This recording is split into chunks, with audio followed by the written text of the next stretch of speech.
Let's continue with our focus on governance and service delivery in the KwaZulu-Natal province. Some municipalities have been struggling with providing basic services to residents, while homeowners use all their disposable income to service bond repayments as the cost of living continues to soar.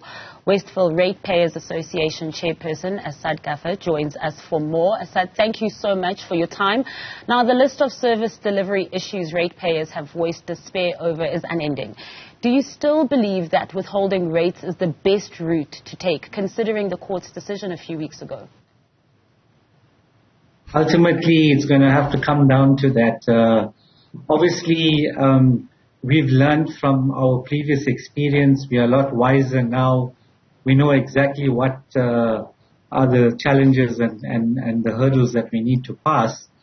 But it's definitely coming to that. And it's not because people want to do this. It's just that they cannot afford it. I mean, we're looking at pensioners. Now we're busy with a current dispute against the city.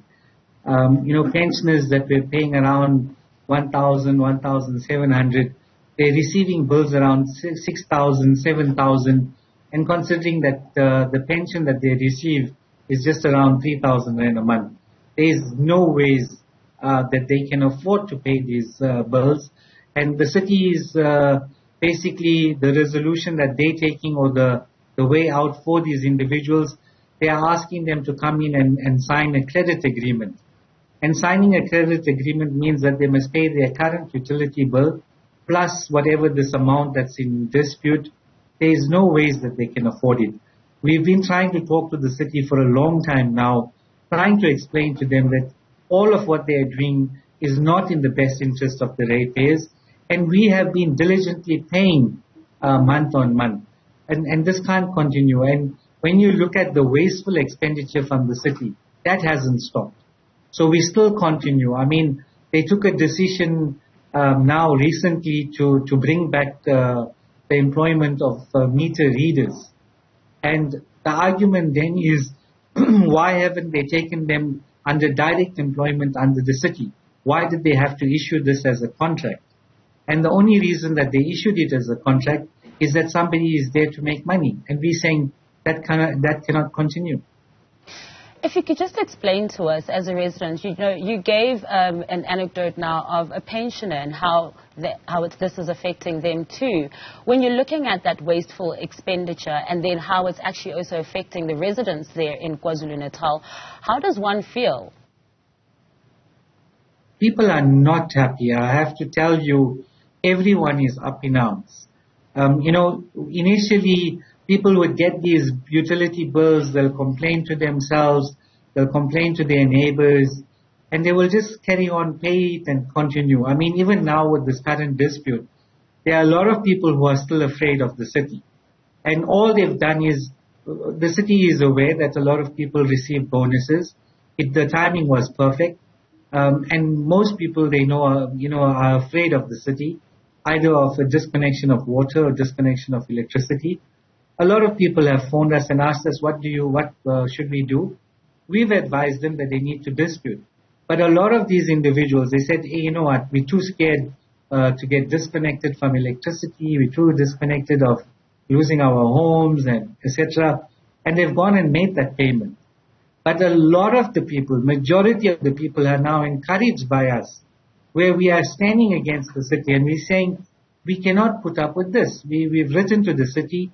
We've asked them to give us an explanation, and it is our right. I mean, as residents, it is our right to question this municipality. In fact, the legislation and the constitution encourages that we question the municipality. And the best part is when you question the municipality, there's nobody there to answer you. Everyone goes and looks for a rock and goes and hides under it. And we are saying we're going to lift every rock and we're going to come look for you because you need to give us those answers.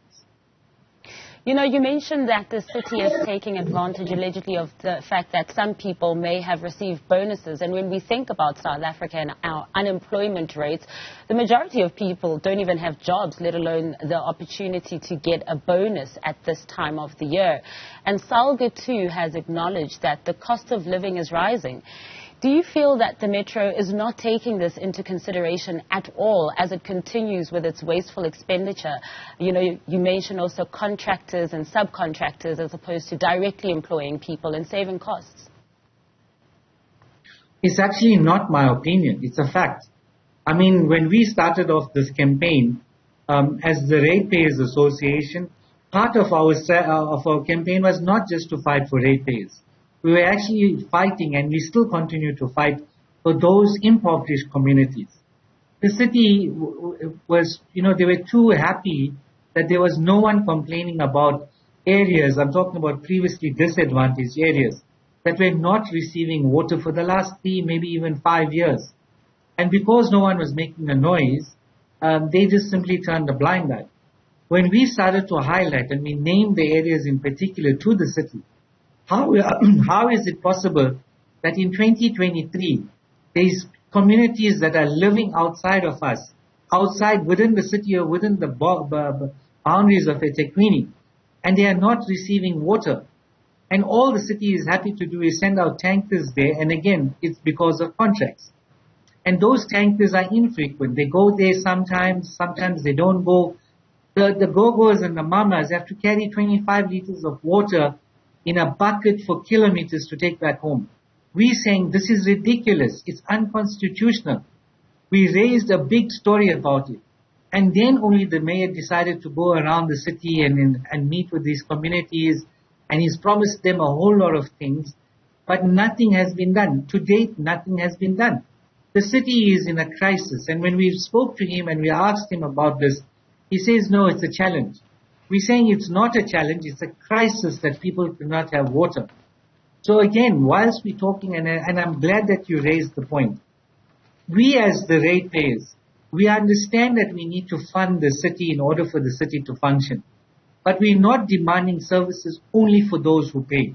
We are demanding for services for each and every person of the city, whether they pay or they don't pay. Services needs to be provided.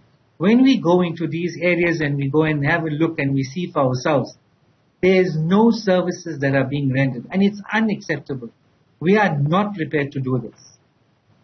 You know, Asad, when you look at the record high government debt, the low business confidence levels, and of course, as well as the social cohesion levels, which are also low, business as well has decreased in KZN. And this is an area where tourism would usually have flourished. And in fact, the tourism numbers are now down.